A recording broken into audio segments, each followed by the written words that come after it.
ఏమనాలి? నాలుగు పైకి పెట్టి ఇప్పుడు ఈ అక్షరం ఎక్కడికి పడినాక ఏంటది?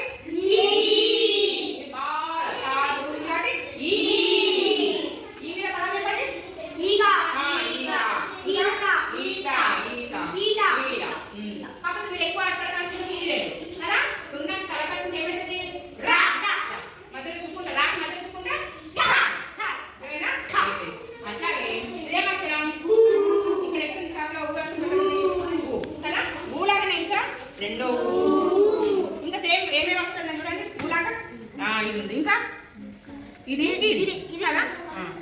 ఎందుకు మరి ఇక్కడ ఏమైంది? కొంచెం ఇక్కడ జాయిన్ అవ్వలేదు. ఇక్కడ అంటే తలకట్టు ఇక్కడ అంటుంది, ఇక్కడ అంటలేదు. చూద్దాం ఇదేంటిది? ఓ